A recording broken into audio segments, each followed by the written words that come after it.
UP में पिछले 5 वर्षों से दलितों का सबसे ज्यादा उत्पीड़न हुआ है।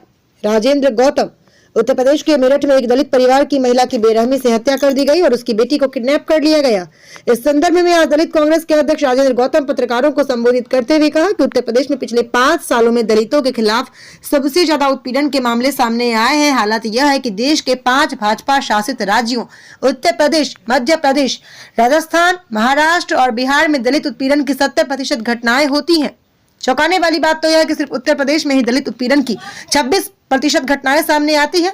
साफ है कि भाजपा शासित राज्यों में दलित के खिलाफ अपराध के मामले लगातार बढ़ रहे हैं, जिसमें पुलिस कोई भी कार्रवाई नहीं करती है।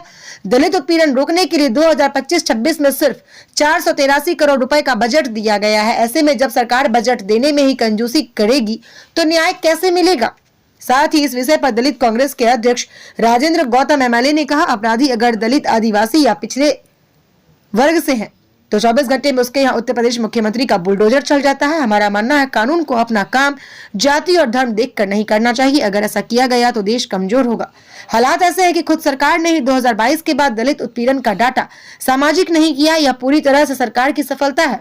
हमारे गृह मंत्री और प्रधानमंत्री दोनों ही फेल हो चुके हैं।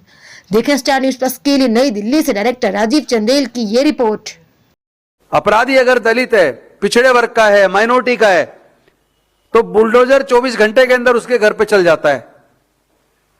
लेकिन अपराधी अगर स्वर्ण जाति का है तो वो बुलडोजर जो है उसमें जंग लग जाता है। हमारा यह मानना है कि कानून को अपना काम जाति और धर्म देख के नहीं करना चाहिए।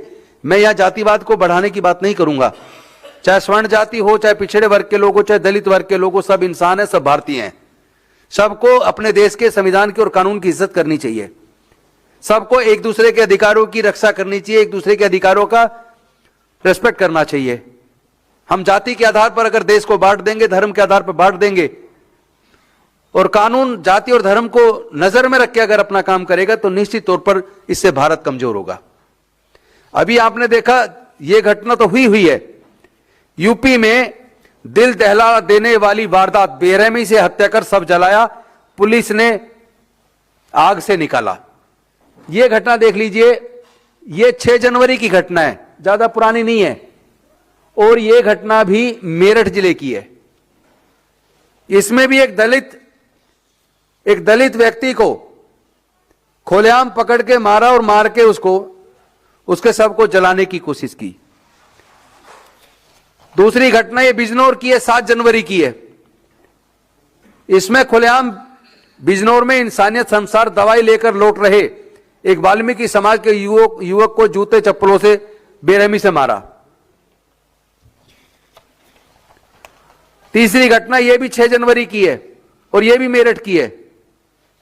मेरठ में 2 अलग अलग घटनाओं में सनसनी फैल गई। सरदना क्षेत्र में एक व्यक्ति की बेरहमी से हत्या कर शव को जला दिया। लगातार इस तरह की घटनाएं एक के बाद एक पूरे उत्तर प्रदेश में। ये तो मैंने अभी आपको केवल 3 घटनाएं बताई हैं। ये 1, 2, 3 घटना नहीं है। उत्तर प्रदेश ने सारे रिकॉर्ड तोड़ दिए हैं। एनसीआरबी का डाटा देखिए। एक तो मुझे समझ नहीं आता, हमारे देश के प्रधानमंत्री जी कहते हैं डिजिटल इंडिया बन रहा है, भारत विकसित हो रहा है। कौन सा विकसित हो रहा भाई? दलित एट्रोसिटी के ऊपर पहला डाटा आपका 2019 में आया और 2019 के बाद दलित उत्पीड़न की घटनाओं का एनसीआरबी का डाटा 2022 में आया। 19 के बाद 22, 3 साल लगे। इससे ज्यादा दुख की क्या बात होगी? 2022 के बाद अभी तक 26 आ गया, 4 साल हो गए, अभी तक कोई दलित उत्पीड़न का डाटा सार्वजनिक नहीं किया सरकार ने। यह है विकसित भारत।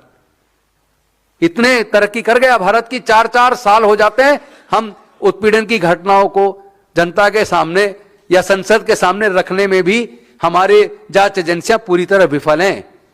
हमारा मिनिस्ट्री ऑफ होम अफेयर्स तो पूरी तरह फेल है। हमारे देश का गृह मंत्री बिल्कुल फेल आदमी है और देश का प्रधानमंत्री दोनों फेल हैं, क्योंकि दोनों का ध्यान केवल और केवल चुनाव जीतने पे, चुनाव लड़ने पे, चुनाव मैनेज करने पे, वोट चोरी पे, चुनाव चोरी पे, पूरा फोकस उनका उस पे है। कई मजदूरों के अधिकार छीन रहे हैं तो किसानों के अधिकार छीन रहे हैं। मनरेगा खत्म कर रोजगार की जो गारंटी वो छीन दी। लेकिन यह दलित उत्पीड़न के मामले में जो त्वरित कार्रवाई होनी चाहिए वो नहीं हो रही है।